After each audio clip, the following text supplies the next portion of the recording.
I like salad. Do you like salad?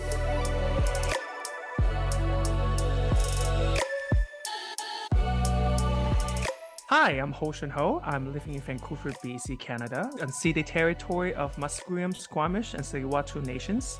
I'm an immigrant to Canada from China. Hey everyone, I'm Andrea coming to you from Victoria, but more importantly known as unceded Akwesasne territory of the Lekwungen speaking peoples, the Songhees and Esquimalt First Nations, and I am an immigrant from the United States of America. And you're listening to Canadian salad. Canadian salad.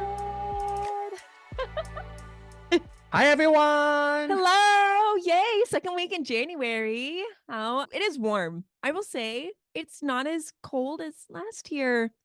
I'm sad. It really, I'm really sad. even the mountain doesn't have enough snow for people to ski. No, I went up to Mount Washington, which Mount Washington, for all you people out there, is on Vancouver Island. And we were going to go tubing, and it was raining the whole time. Oh, become slushy. Yes, very slushy. Yeah, we just needed our syrup. Make some snow cones. Ooh, that doesn't But sound yes, great. Ooh. yeah. But yeah, I know even though it's not really cold outside, still it's a great Yeah, time to sit it inside is. and then listen to a podcast. It is. And talk about something that's kind of a cold topic in the Oh, it sense is of cold. it is, yeah, it's Ice cold. serious, ice cold. Yeah, it's gonna, Yeah. take your fingerprints away. But it is a good topic. Hoshin, do you want to maybe give us a little summary of what it's gonna be about? Yeah, today we're gonna talk about internalized racism. Yes, which is in Hmm. white people and Oh, in everyone. everyone. In everyone, literally. In Everyone, everyone. yeah. Yeah. Yeah. Yeah. And this is not to shame people. Like the goal of this conversation at all is not to shame anyone, but to expose and bring light to the internal racism tendencies that we all carry and share with one Yes. another. Unless shame can help you be better, then yes. There may Sure, be a sure. little bit of That's shame. true. That's true. That's true. Yeah. Yeah. I mean, with any time like someone comes to me and says, Andrea, you hurt me, there is that feeling of like, oh, I feel ashamed that I did that, or I feel guilty. I want to change and do better. So you're absolutely right. Yeah, if it can help us do better, let's do better. Um, Exactly. We all need to yeah, do better. yeah. Hoshin, how did you hear of whiteness as a construct or internalized racism? Kind of what's your history with those terms?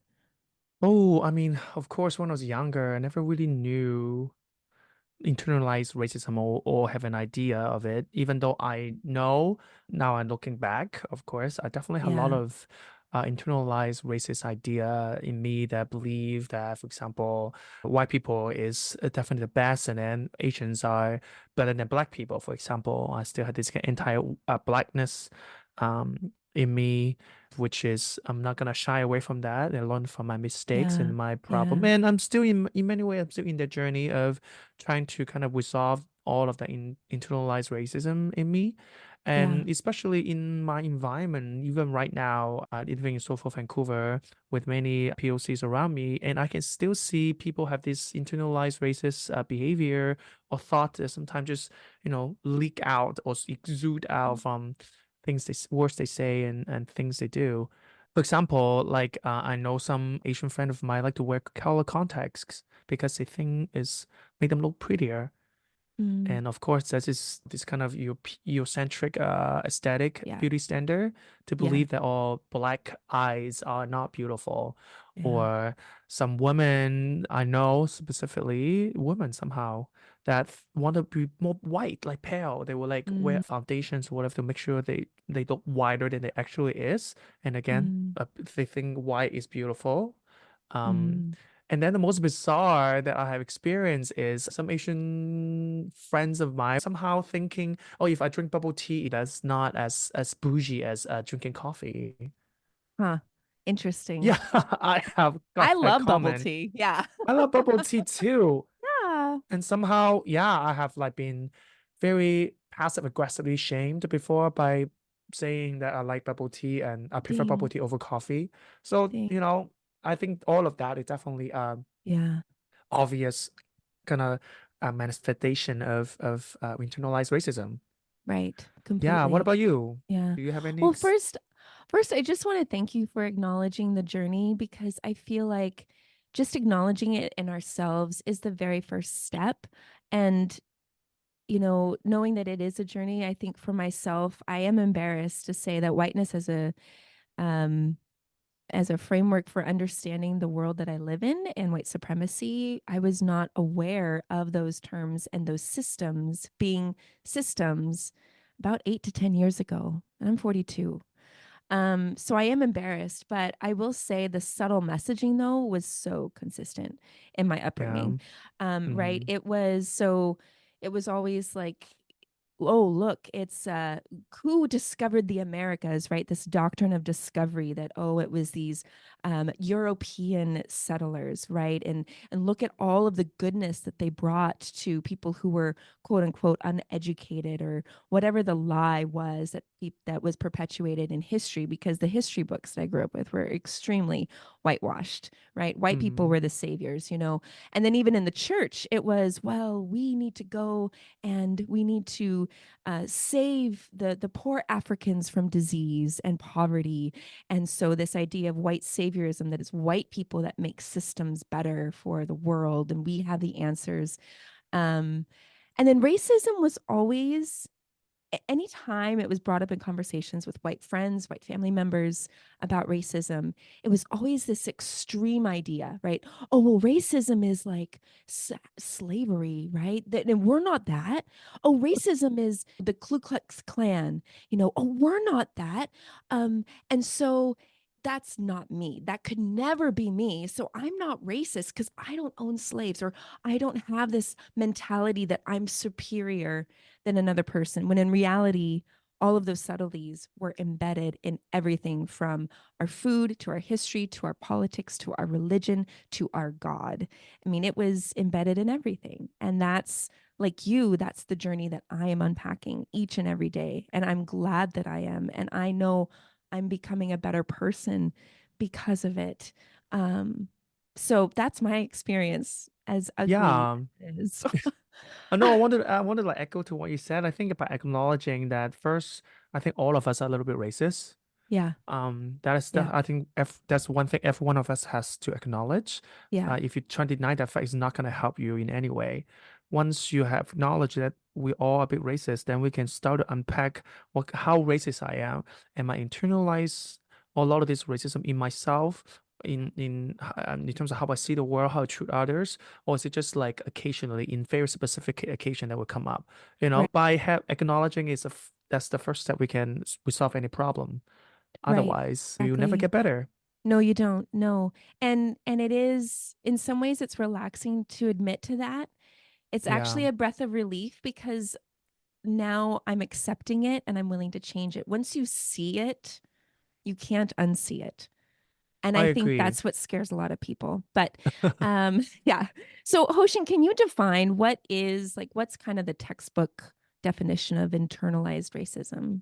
Well, I'm using the textbook definition. Yes, Okay. definitely, because um, so I'm using Karen Pike's definition, which she is the one who actually quotes that term in some sense. Well, that internal racism is not new, but she's the one who kind of gave that term like a definition and really Okay. popularized it in some sense. In her paper, What is Internalized Racial Oppression and Why Don't We Study It? Acknowledging racism's hidden injuries. Mm, And I'll quote the definition here. The individual inculcation of the racist stereotypes, values, images, and ideologies perpetrated by the white dominant society about one's racial group, leading to feelings of self-doubt, disgust, and disrespect for one's race and or oneself. mm, End of quote. yeah. So yeah, in terms of That's a loaded definition. very loaded. But yeah, it talks about two part. I feel like that Mm, one is in terms of like self realizing and believing in these stereotypes, racist stereotypes and values. The other part is how this believing in it make us feel. We will feel, have self-doubts and disgust and mm, disrespect, which is a result of yeah. internalized racism. It leads to some sort of action and consequences. Yeah. Yeah. Yeah. And to build on that idea, I also want to introduce another scholar, C.J. Jones, in their work Levels of Racism, a Theoretic Framework and a Gardener's Tale. Um, Jones gave like a three-level racism in terms of Okay. say that three-level racism is a tool for us to kind of see how each level gets deeper.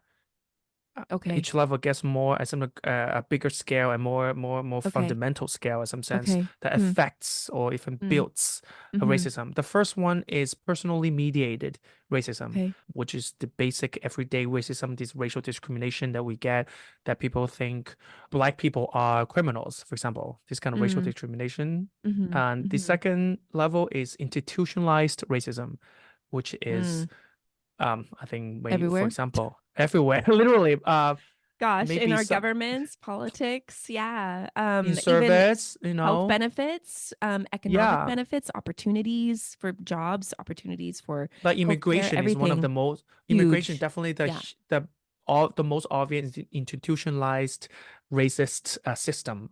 Yeah. But our immigration policies, obviously. So Right. like that's Right. also easy to understand. And the last, I would say, the deepest, most fundamental of it, in some sense, is internalized racism, Mm. which Mm-hmm. means all this personally mediated and institutionalized racism, it all at the end of the day manifests in all of us. We all believed in it, Yeah. and they are hence becomes truth.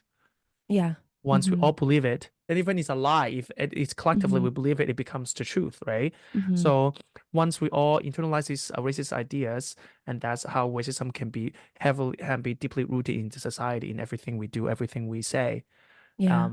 So so I wanted like people to know that internalized racism is a very heavy and serious thing. It is. Yeah. Yeah, Yeah. because we have to start from there and we solve that We and do. and Yeah. then conquer the other two. It's fascinating because, well, maybe not fascinating, but I remember myself being kind of taken a step back when I would see like Trump at Trump rallies, and behind him on the speaker are people who are visible, like are from the communities of color. There's Black Yeah, people there and Asian people there and Mexican people there, and I'm like, have you not heard what he said? And so I'm sitting there thinking, oh my gosh, how could people support this kind of narrative and rhetoric? Oh, because the system, the institutionalized racism, the personally mediated racism, but then that internalized that, well, but white people they know what they're talking about. They have the leadership yeah, and I'm going to come behind them. And in a huge way, it takes you a step back. It makes you realize that everyone is capable of adopting these internalized narratives, um, for worse than they are better. yeah. And if we do truly want to resolve or get better, Mm-hmm. if the one who are being oppressed doesn't even realizes oppression, Yeah. change will never come. Right. That's why Right. internal racism is literally is the first thing we have to get it cross off the list. Mm-hmm. Because if Mm-hmm. we don't even want to see as a problem, then there is no problem. Exactly. Exactly. And nothing will change. And nothing will change, exactly. Yeah, Yeah. because the Mm-hmm. oppressor will definitely not going to change. No. Yeah, we, the people, the oppressed, Mm-hmm. have to first get our hands dirty and get the work done. Yeah. And that's power. Oh, that definitely is That's power. power. Go And people, power to the people. Anyway. the next, I wanted to expand internalized racism. I also want to talk about interracial discrimination. Okay. Um, I know maybe when you think about internalized racism, maybe you're thinking that okay, maybe I'm racist against my own race. I'm racist against my own race, which is called interracial Mm, discrimination, which is mm, true. mm-hmm, And there's many um example can support that. For example, like me as a Chinese born Chinese Canadian, I know mm, sometimes a lot of these Canadian born Chinese Canadian we have a problem or discriminates even like people like me because maybe I'm not educated in Canada. That means oh, I'm somehow less yeah, cultured and I'm yeah, more conservative, mm, and I am this kind of fresh off the boat that still need to be civilized. mm-hmm, um, and I definitely have experience those kind of discrimination or like passive aggressive behavior or Yeah. comments sometimes Yeah. from Canadian born Chinese Canadians. So Interesting. maybe a lot of people, when you talk about internalized racism, we think about that. But Right. the other layer of that is interracial Okay. discrimination. Um, which means across all different non-dominant racial groups. For example, you Asian, maybe you will discriminate Black people, and maybe Mm, other brown groups will also discriminate Black people. This kind of anti-Blackness, which mm, is still very prominent in our society, not just in the white mhm, society, even among other people of color, are still very, very prominent. mm. Like just to give you a example, I think one of the posts, like Instagram post that Yeah. Beyonce posted in Instagram during her Renaissance tour. One of the posts, there's a picture of her, and she was really, really pale. And then I Mm, remember it was like becomes like a controversy because people were saying that why does she feel like she have to get uh, a filter or Photoshop in any way yeah. to make her look that Yeah. pale? Because it's not Mhm, really her color. mm. Yeah. Um, Not to mention also all the whitening cream that like in China people are using. This kind of anti-blackness and or white superiority Mhm. is a very good example of this interracial Oh, yeah. discrimination. Oh, yeah. I was at a conference, and there was this woman who had spoke. She was like a keynote speaker. She was with the government of Canada, and I'm not going to disclose like what position or anything like that, but she was a Black Canadian, and gosh, I just wanted her to speak all day. But as I was walking around with other white coworkers, I overheard a lot of them say, "Oh, that one speaker, yes, she was so elegant. She just spoke so well. That was wow. I just couldn't believe what kind of things she was saying. And it was this internalized passive aggressive racism, like I can't believe a Black woman would talk that well. She was incredible, and I enjoyed her because I was like, honestly, I want more perspectives from people, communities of color within government. I Mm-hmm, mean, the, mm-hmm. the the conference I went to was all white, mostly male. And so I was like, man, we just need more people at the center who are speaking. But it was this kind of racial, that's internalized interracial, like, oh, she's speaking so white. And that was just so nice. It was so good that we got to hear her. She should come speak again next year. But as that might sound like complimentary, it was very racist It because really is, it yes. really is, because she was just another person. Yes, her perspective is going to be very different than your straight white, Canadian male, but that doesn't mean that it was any, to lavish those kinds of comments. Yeah, was again another way that as white people we often tend to do that. Or in our deconstruction journey, in our journey of decolonizing, we think that all people of color are just perfect, and Yeah. we elevate them to this level of perfection that when they get mad or when they get frustrated or they become very blunt and honest with what they believe or what they want to say, we're like, whoa, Yeah. you need to calm down. Or why are you getting so mad? I can't believe you got mad. Right. Because it is this idea that no, only I as a white person am allowed to feel these things and express these things. And we dismiss people of color because they're being honest, because they're showing it, and we don't want to deal with that. Because Yeah. we are the Yeah. only ones entitled to that.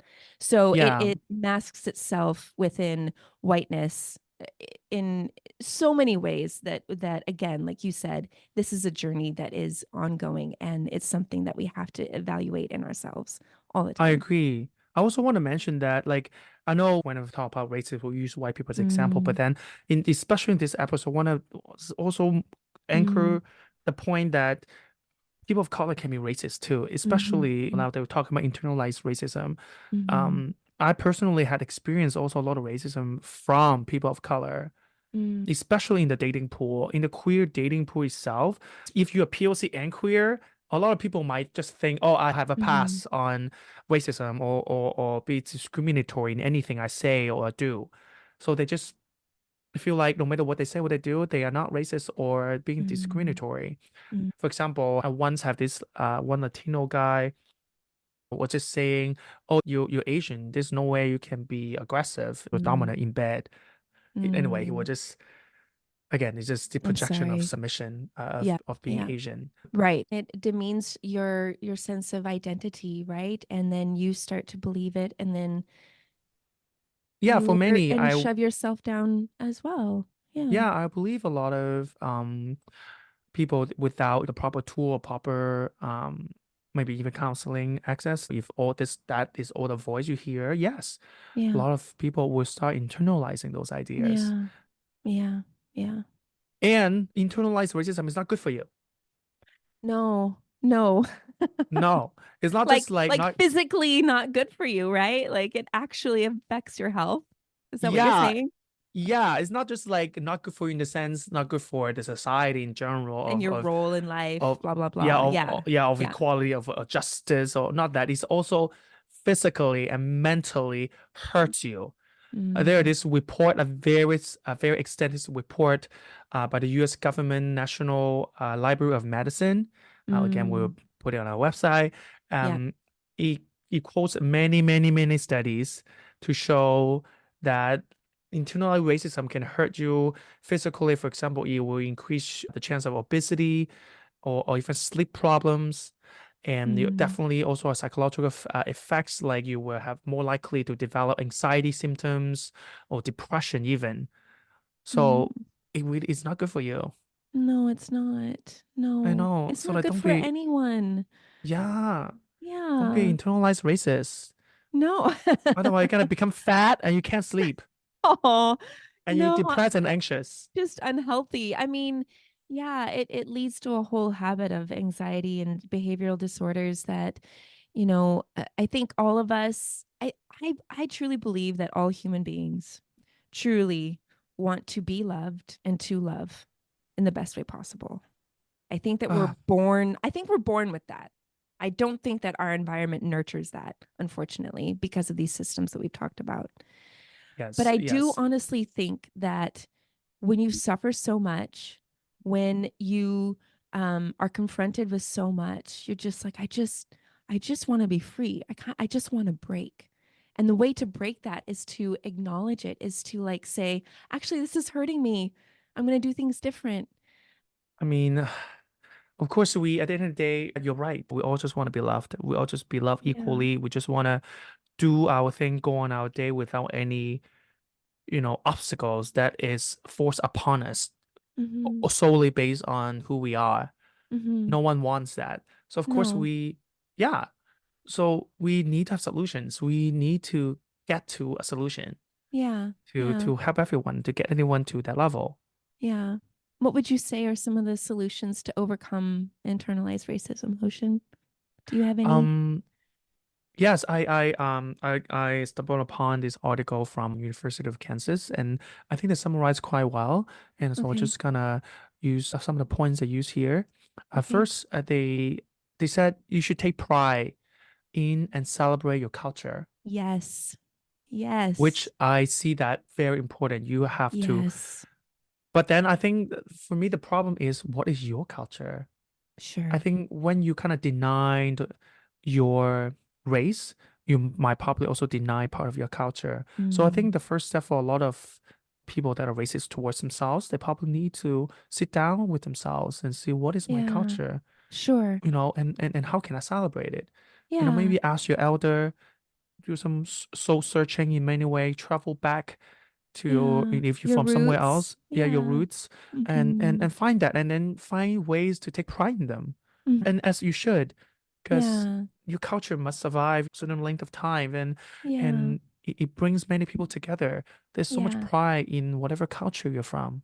Yeah. The more you celebrate yourself, your culture, your identity, the more it enables and frees up other people to do that as well. It's contagious. I agree. It's like happiness. It is. You It is a create space for happiness. others, yeah. Yeah, And exactly. you don't have to actively do it. Just you do it yourself. People sees you that in that kind of happiness, they will join you. They will also do the same thing and celebrate Yeah. themselves. And it might be a small yes. It might be like, you know what? I'm going to take pride in the fact that I love bubble tea, right? So it might be Mm-hmm. one small yes, but many small yeses create a big yes, right? I And so agree. many small acceptances of who you are will eventually create this huge acceptance of who you are. And it will actually enable you to accept other people as well. Yes, Yes. yes. Yeah. This really well said. Yeah. And the second point is to meet in groups with people from similar background and then to heal Mm, from the emotional hurts of internalized oppression. This remind me of pride, you know. For me, that's maybe the what pride really is. yeah. It's kind Mm, of like, of course, celebration, but the second yeah. is also just a space, excuse in some sense, even for us people Yeah. who are from similar backgrounds, maybe queer, maybe Mm-hmm. even racial background. Because I know Mm-hmm. Pride have a lot of different activities for certain Mm-hmm. minority groups. You know, Mm-hmm. just have space together and then Mm-hmm. heal from that. Yeah. I Yeah, would, yeah, just to echo even to those who are white, who are European descended, you might be an immigrant as well. And maybe you're used to kind of a Western mentality. If you are in this process of examining your own racism and decolonizing things, um, get into groups of people that you can process that with, people that can keep you accountable, people that you can find safety in. Like, I said this today, I'm really struggling, I'm feeling really bad, how do I correct this? Or, find community, because we are responsible for our own education. And I don't think yeah, it's right to expect people of color to be our sole educators, our sole accountability keepers, our sole truth tellers, right? So I've got a few white friends who are from the States that I honestly will have really brutal conversations, and it does help because it's another perspective, because someone else identifies and understands where you're coming from. So definitely echo that. Yeah. yeah. I Hmm. agree. And then another point is to take action against injustice and oppression. Yes. Yeah. We Hmm. need to change. Change has to be made, obviously, and Yes. action is definitely the way to make change happen. Yeah. It's like a Yes. rocking chair. I always thought about this. It's kind of like a rocking chair. Okay, if you sit in a rocking chair and you're like, I'm going to go to California, and you sit in the rocking chair and you keep Yeah. rocking, and you're just, it's not going anywhere. That's because you took the wrong action. Yeah.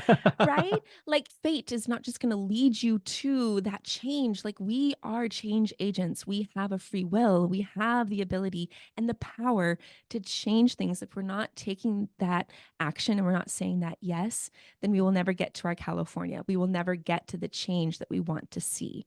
So, taking that action, not only for yourself, but when other people, because again, when you start realizing the ways that people are hurting you within other racial communities, the more you'll begin to see it when it happens to other people, and you'll be able to speak out and say that's wrong, that shouldn't be said, that Yeah. shouldn't be done, right? Yeah, and also through taking action, you also empower yourself. And Yeah. in that journey of taking action, you also will meet other people, like-minded people that builds that circle of Yeah. empowerment. Of course, there's a lot of injustice that sometimes is what it is, and Mhm. maybe our action have limit, but sometimes it is that journey of not giving up, that Right. journey of all of us coming together for the same cause. Sometimes it is that is the thing that matters if Right. we don't necessarily get to the result that we wanted. Right.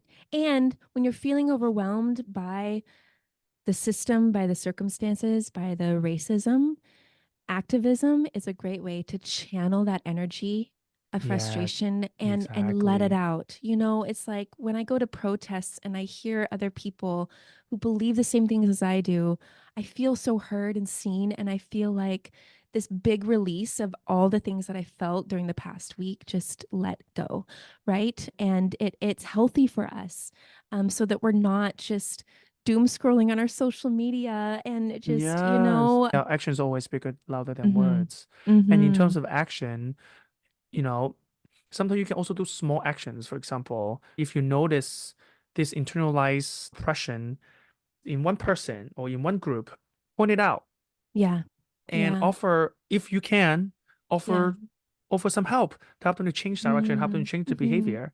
Because maybe they don't know. Right. It's so true. Even a simple question as, well, what do you mean by that?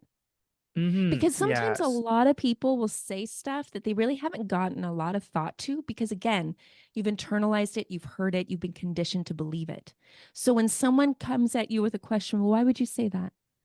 It causes them to take a step back and, like, I actually don't know. Right. Or, Yeah. right. And so all of a sudden it helps them start evaluating. And it's a very de-escalation and even like a very peaceful way to just combat something that shouldn't have been said. Yeah, I remember I want to give one example. When I was living in Victoria, I won't name names. I Oh, remember this is it was one me. lady. No. This Oh one no. lady was talking to her, and then I was telling her how to come to Canada, blah, blah, blah, how long I lived here, blah, blah, blah. And she was like, "Oh my God, your English is really good." And I Ugh. asked her, "My English, so I should not speak English?" And then she was just stunned Yeah. after I said that. I was like, Yeah. "Oh," and she was trying to explain, "Oh, like it's not first language," but like, and she was just like using all the Yes. excuses. But That's I good. see, and she Yeah. was like spiraling, trying to Yep. think that Yeah. she was Yeah. questioning her preconception of what I Exactly. am. Right. Right. So I always think of that interaction, always laugh a little bit. Yeah. Yeah. A And I question. like making people uncomfortable, to be honest. I like making people uncomfortable, especially if they just unaware Yeah. racist tendencies. Yeah, yeah. I mean, it does take courage. And if you have that capacity to do it in that moment, it might take practice, right? Like Hmm. practice makes permanent in my mind. Not perfect. We'll never be perfect at anything, but we can get into that default, right? It's kind of like learning how to ride a bike. The more we do it, the easier it's going to get. Um, Yeah, I yeah. agree. I found this really good quote, if I may share, Hoshin, before we wrap up and do our quiz. Yeah. There's this quote. I highly recommend Dante Stewart. He's a Black American activist, writer, father, preacher. He is, I don't know, I just love this man so much and I love everything that he writes. But he writes this quote: racism doesn't die off with time and generations, it's inherited and passed down. If everyone can't be included in your definition of freedom, then it is not freedom you want. It is power. And that's not love, that's hate. I think with everything that's going on right now in the world, I honestly believe, and I think I have to believe this because we haven't seen this kind of global response to systems of oppression that that we're seeing now. But I think that we're at the beginning of unraveling systems. We're at the beginning of transforming systems that are harmful, hurtful, and are violent. And people are kicking back, right? The systems want to kick back. The constructs of white supremacy wants to keep the truth down. It wants to keep the mirror away so that we don't see it. But we're beginning to show those mirrors up more and more and more again. And I think that we're beginning to undo centuries of oppression. And that is honestly huge. That is something Yeah. to celebrate. As difficult and as awful and terrible and evil as we see a lot happening right now, there's also momentum towards the arc of justice, as Martin Luther King would say, right? That the universe bends towards the arc of justice, that we are heading in that direction. I have Yes. to believe we are. So that's my We have to encouragement. believe, yes. Oof, we Yes. have to believe. Sometimes all we can do is believe, even though nowadays maybe there's a lot horrible news happening, whether uh, it's in Sudan, in Palestine, in Congo, yeah. colonialism still affecting many people's lives. But, you know, in many ways, we just have to believe that we Yeah. are, despite all these conflicts, we are in a bigger picture going Mm. to a better direction. Yeah, yeah. Hoshin, thank you for researching all of this and for walking me through this and walking the audience through this. This is something that I know I'm in my own journey as a white person, but I do appreciate the insight that you've really given us and so generously have shared your experience and your journey in coming out of internalized racism. So thank Oh, you. no It's not problem, no easy. problem. It's not Yeah, easy. I mean, I'm also on that journey of yeah, also unlearning a lot of yeah. things I was taught of, whether it's Mm-hmm. internalized racism Mm-hmm. or other racist tendencies I might Yeah. have. Mm. Yes, and we're all learning, which is good. Yes. Yeah, we Hopefully, are. We hopefully are. at some Yeah. point, yeah. Hopefully Yeah. we'll, Well, Yes. speaking of learning, are you ready for our quiz? I'm so ready for our quiz. You Are are you so ready? Oh, yes, I'm I am very ready. ready. Shoot. Okay. Well, do you want me to go first or would you like to go first? I'll give you the choice. I will have you go first. Have me go first. Okay. So, my question to you is it's a multiple choice, actually two Oh, options. Okay. okay. Um, who is more conscious of their whiteness? Canadians or Americans?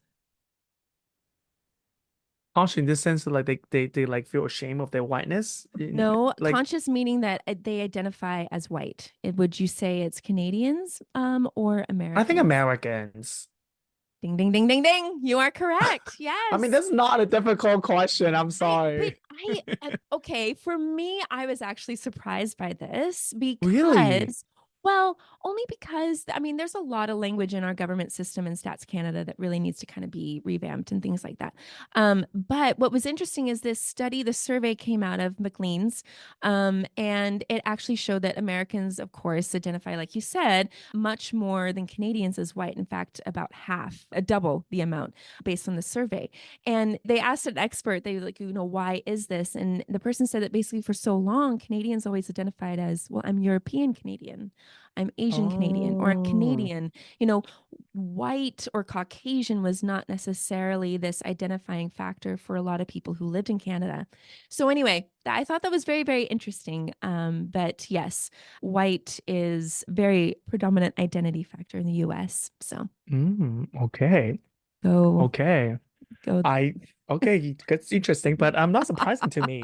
I think Okay. Americans are really, yeah. I think based Yeah. on my understanding of I live in America, I live in Canada, I do think American white people Oh are yeah. definitely way more aware that they are white. Yeah. They Yeah, shut in for your face sure. all the time. Yes. Yes. Because it means they're not dot dot dot. So it's awful. It's awful. Yes, it's Anyway, the othering. It's the othering. yes, it is. Yes. Okay. Okay. On to My your question. question. Good Yeah, my job, by the way. question to you. I think you probably know the answer. This is a very easy one. Oh Okay. my God, I should Okay. not say that. What if you don't know? We'll The see. I question, don't know. the question is which country first banned slavery? I have two answers. It is Canada or America. Which one banned slavery first? Like legally, like they wrote a law. Like this Legally, is a yeah, okay. Okay. there's Okay. no slavery allowed in this soil. That's tough because I'm gonna say that well, ooh, ooh, ooh, ooh. This In is law, obviously, you have to be in law, in law. like federal level. Oh shoot. I'm gonna say Canada did because Britain like prohibited slavery before the States did. Exactly. Well, Yes. technically, technically it's Britain, but still as Canadian Yeah. soil, Yes. obviously. Yes. Yes, Okay. Okay. technically Canadian, but back then there's no Canada, right? So it has Yes. to be Canada. But Yes. yes, you're absolutely right. Exactly. Ding, ding, ding, ding, Yay! ding. You're right. Oh, darn. Eh, Okay, my first win for the year. Yeah, it's the first one of the Oh year. my gosh. Yay! Okay. Well, good. Congratulations. Thank you. Thank you. Well, this has Yeah. been a really good conversation, and we're gonna actually have a heavy one next time, but it's gonna be good. It's gonna What be is the next good. one? Oh gosh, Hoshin, Want to have give you us a little ever hint? used the phrase or heard the phrase third world country? Yeah. Oh my gosh. Guilty. Oh my Guilty. gosh. Same. And I'm very guilty of being like, oh, first world problems. So we're going to Oof. unpack what third world country actually is saying and what it means. And so it's going to be a really good conversation. I'm really excited for it. And yeah, just stay tuned for more heavy seriousness and know that we come from hearts of love. We Um, are come from love. yeah. We definitely come from And love. give us feedback. Find us on our website. There's a feedback form that you can submit on our website, canadiansalad.ca. You can also find us on Instagram and you can email us directly, canadiansaladpodcast@gmail.com. But yeah, listen, would love to hear from you. But take care of yourself, take care of your communities, and we'll talk to you next week. We'll talk to you next week. Okay, Bye. bye. Canadian Salad is written and produced in British Columbia, Canada by Hoshin Ho and Andrea McCoy. Theme music is by Naver Avityan from Pixabay.